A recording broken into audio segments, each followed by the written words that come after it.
अभी जो ये मिडिल एज ग्रुप के लोग हैं, फॉर एग्जांपल मी, आप और मेरे जैसे और लोग, हम सब लोगों का अब future is towards old age. जी और ऐसा मैंने सुना कि old age is vata dominant, जैसे अभी आपने भी बोला कि बचपन is kapha dominant, youth is pitta pitta dominant, dominant. हाँ जी। तो एक नेचर का तरीका है ये।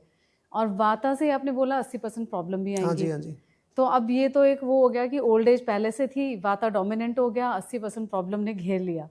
इससे बच भी सकते हैं नहीं, क्या? बिल्कुल बच सकते हैं। देखिए, इसीलिए तो मालूम होना चाहिए ना। मान लो आपको मालूम है कि बारिश आने वाली है तो आप उसका प्रबंध करेंगे ना, कुछ ना राइट, कुछ। आप हाँ। बाहर जाएंगे तो कुछ अम्ब्रेला वगैरह लेके जाएंगे तो बच जाएंगे आप उससे। तो अब तो यहाँ इसी तरह अम्ब्रेला से क्या है? जब आप when you are approaching old age, तो वात डोमिनेंट तो आएगा ही। वो तो उसको डिजेनरेटिव एज बोलते हैं। तो वो जो उसमें जोड़ों में दर्द ड्राइनेस और हो सब। जाती है, नर्व्स आपकी कमजोर होने लगती है, मसल लॉस होता है। ये तो सब नॉर्मल चीज़ें हैं।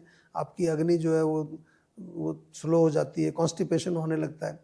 तो सिंपल चीज़ है, आयुर्वेद में बड़ा अच्छा प्रिंसिपल दिया है कि जो भी दोष आपको जो है बैलेंस करना है, पहले उस दोष की क्वालिटीज़ को समझ लो। ठीक है। तो वात की क्वालिटी सरल भाषा में बता देता हूँ। वात एक तो रूक्ष होती है, रूक्ष मतलब ड्राई होती है। ड्राई। दूसरा ये कूल होती है, ठंडी होती है। तीसरा लाइट, बिल्कुल हल्की होती है, एयर जैसे होती है। मूवमेंट। चौथा मोबाइल होती है, मूवमेंट उसकी चलायमान होती है वो। तो अगर ये 3-4 क्वालिटी हम रफ होती है, ये 3-4 क्वालिटी हम समझ लें तो फिर आयुर्वेद कहता है कि अगर आप इसको बैलेंस में रखेंगे तो आपकी ओल्ड एज स्वस्थ रहेगी, अच्छी रहेगी। और बैलेंस में रखने का मतलब उसके जो सिमिलर प्रॉपर्टीज वाली चीज़ें हैं उनको मत खाइए आप ज़्यादा। ओके। जैसे ठंडी चीज़ें, रूखी सूखी चीज़ें, ड्राई क्रंची क्रिस्पी, मूवमेंट ज़्यादा नहीं, ट्रैवलिंग, फ्लाइंग, ये सब mobility, even mental mobility, mind में बहुत ज़्यादा मूवमेंट हो रही है। ठहराव की तरफ हाँ, जाएं। तो ग्राउंडिंग चाहिए, सिंपल चीज़ ग्राउंडिंग।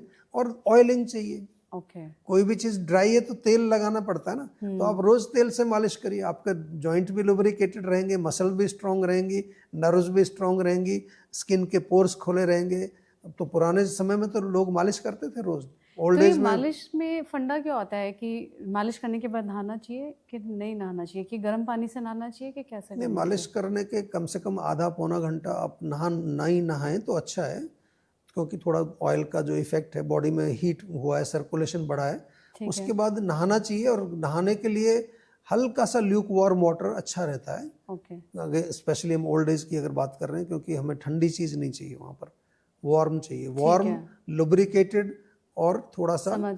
ड्राई नहीं चाहिए। समझे। सूपी टाइप की चीज़ें, तरी वाली चीज़ें खाएं, थोड़ा सा घी का सेवन करें तो ठीक रहेगा, नर्वस सिस्टम ठीक रहेगा। Anyway, body end of the day has to go one day, ऐसा नहीं है। और एजिंग से डरना नहीं है, age is just a number. हाँ, लेकिन ग्रेसफुली और माइंड अच्छे को जो है, हेल्दी माइंड तरीके को से। यंग रखिए, अपनी एक्टिविटीज़ रखिए, क्रिएटिव रहिए, मतलब कुछ ना कुछ ऐसी चीज़ें करते रहिए। और ख़ासतौर से old age is for spiritual realisation. ऐसे तो बचपन से शुरू करना चाहिए, ऐसा नहीं है।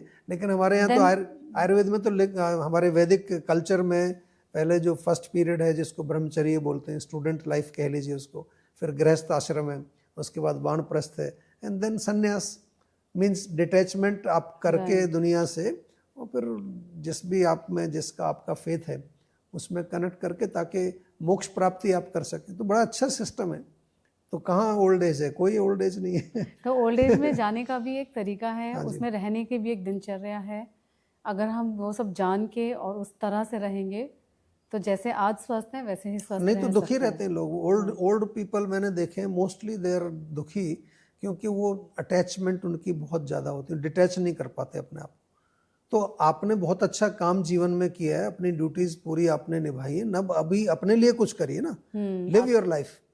आप अपने लिए कुछ करिए, एक रूटीन बनाइए, सुबह उठिए, उठ करके जो अपना दिनचर्या करिए, थोड़ा सा व्यायाम करिए, तेल से मालिश करिए, कुछ क्रिएटिव चीज़, कोई म्यूज़िक आप बजाइए, गाइए, डू समथिंग क्रिएटिव। कोई बेस्ट इज रीडिंग। रीडिंग बहुत अच्छी हैबिट होती है ओल्ड एज में। मैं एक पोलैंड में जहाँ जाता हूँ, that lady is 95 years old now, और अकेली रहती है, और वो एवरी वीक एक किताब पढ़ के ख़त्म करती है, एवरी वीक, अभी तक भी। So nice. तो मैंने बहुत लोगों को देखा है, ख़ासतौर से जो मुझे ऐसे लोग मिलते हैं, तो मैं उनसे हमेशा एक चीज़ पूछता हूँ कि what is the secret of your longevity. तो मोस्टली मैंने ये देखा है कि लोग एक तो मेंटली ग्राउंडेड रहते हैं, इमोशनली बड़े स्टेबल रहते हैं, और नॉर्मल उनका रूटीन जो है ना वो एक तरह से एंटी वात, मैं देखता हूँ कि एंटी वात वाला उनका ओके। होता है।